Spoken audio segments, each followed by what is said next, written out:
Selamat datang dalam seri Menjawab Islam dalam 5 menit. Pada video kali ini kita akan membahas pertanyaan RT6 tentang Kisah Rasul 2 ayat 36. Apa artinya Allah menjadikan Yesus sebagai Tuhan dan Kristus? Ini adalah part 1 dan bagian pertama.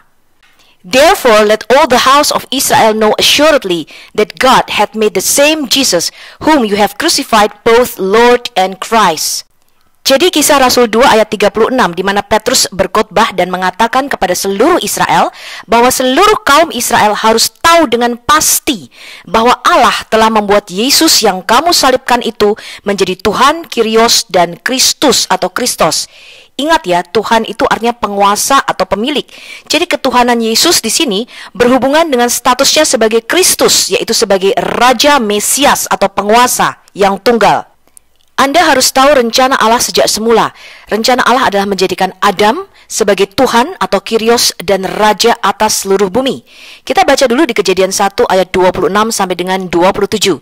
Berfirmanlah Allah, baiklah kita menjadikan manusia menurut gambar dan rupa kita, supaya mereka berkuasa atas ikan-ikan di laut, dan burung-burung di udara, dan atas ternak, dan atas seluruh bumi, dan atas segala binatang melata yang merayap di bumi.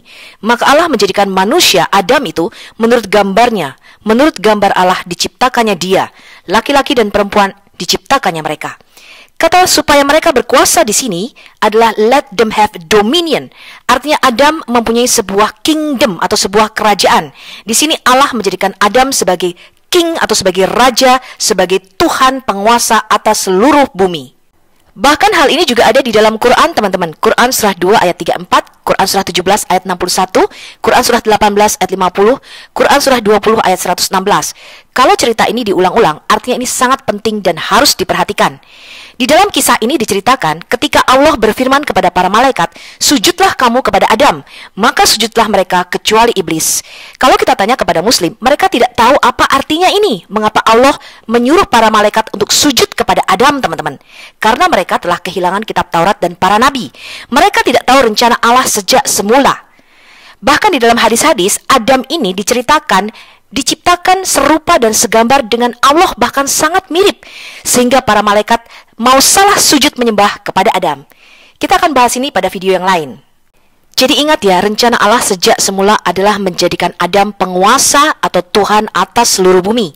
Di dalam Mazmur 115 ayat 16 dikatakan demikian, langit itu langit kepunyaan Tuhan, artinya daerah surga itu adalah otoritasnya Tuhan, dan bumi itu telah diberikannya kepada anak-anak manusia. Di dalam Mazmur 8 ayat 3-8 kita baca, jika aku melihat langitmu, buatan jarimu, bulan dan bintang-bintang yang kau tempatkan, apakah manusia sehingga engkau mengingatnya? Apakah anak manusia sehingga engkau mengindahkannya? Namun engkau telah membuatnya hampir sama seperti Allah dan telah memahkotainya dengan kemuliaan dan hormat. Engkau membuat dia berkuasa atas buatan tanganmu. Segala-galanya telah kau letakkan di bawah kakinya. Kambing, domba, dan lembu sapi sekalian, juga binatang-binatang di padang, burung-burung di udara, dan ikan-ikan di laut, dan apa yang melintasi arus lautan. Jadi Allah menjadikan Adam sebagai Tuhan, penguasa atau Kyrios, sebagai raja yang memiliki kingdom, dan sebagai imam atas seluruh bumi dan seluruh makhluk ciptaannya. Sebagai imam karena Adam mewakili seluruh makhluk ciptaan Tuhan. Jadi kalau Allah turun ke bumi, yang mana portalnya adalah di Taman di Eden, maka Allah tidak datang kepada binatang-binatang, teman-teman. Allah akan datang kepada Adam untuk menanyakan apa saja yang terjadi atas seluruh bumi. Karena Adam sudah diserahkan tanggung jawab, sehingga Allah akan meminta pertanggungjawaban Adam ini, teman-teman. Tetapi sayangnya Adam telah gagal, teman-teman. Ketika Adam jatuh ke dalam dosa, Adam kehilangan otoritasnya atas bumi.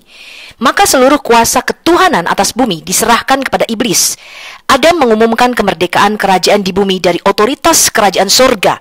Maka kehendak sorga tidak lagi selaras dengan kehendak bumi.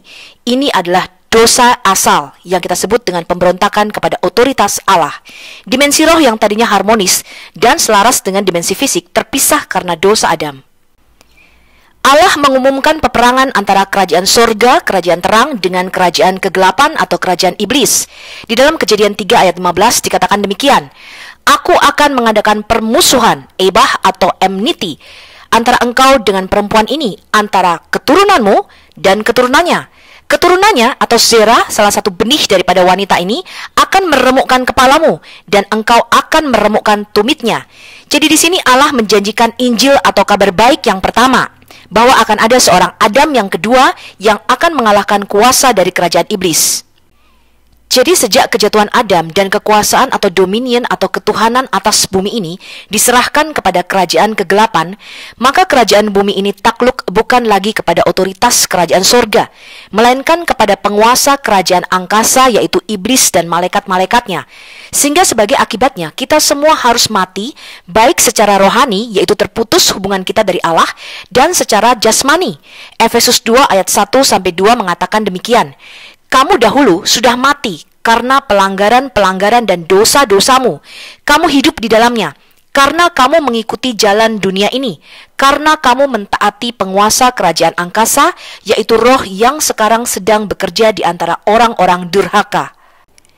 Jadi di dalam Alkitab ada 3 kali kejatuhan manusia, dan ketiga-tiganya selalu melibatkan dimensi roh, yaitu penguasa kerajaan angkasa, iblis, dengan manusia, teman-teman, dimensi fisik.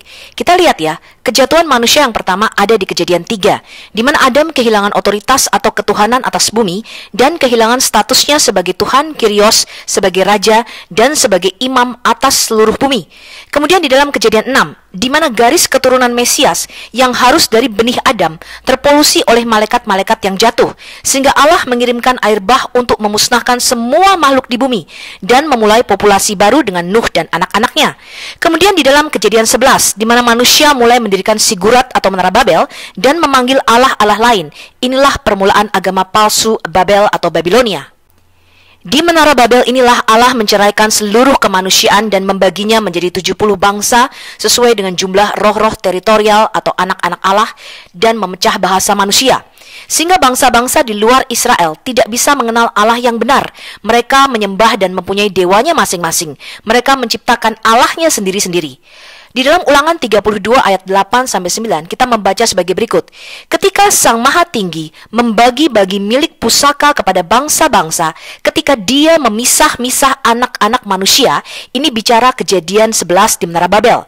Maka Tuhan telah menetapkan wilayah bangsa-bangsa menurut jumlah bilangan anak-anak Allah, bukan anak-anak Israel ya teman-teman ya, tapi anak-anak Allah atau roh-roh teritorial. Tetapi bagian Yahweh ialah umatnya, Yakub ialah milik yang ditetapkan baginya. Jadi di sini Tuhan berkata seakan-akan Tuhan itu mengundi. Dia mengundi bangsa-bangsa itu untuk diberikan kepada roh-roh teritorial.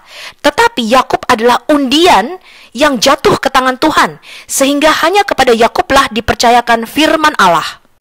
Jadi Raja Mesias atau Adam yang kedua yang dijanjikan harus memenangkan peperangan atas 3 kali kejatuhan manusia tadi. Di dalam 1 Yohanes 3 ayat 8 dikatakan demikian, barang siapa yang tetap berbuat dosa berasal dari iblis, sebab iblis berbuat dosa dari mulanya. Untuk inilah anak Allah menyatakan dirinya, yaitu supaya ia membinasakan perbuatan-perbuatan iblis itu. Teman-teman, ini adalah part pertama sebagai dasar Anda untuk masuk ke bagian kedua. Kita akan membahas yang lebih dalam lagi. Sampai jumpa dan shalom.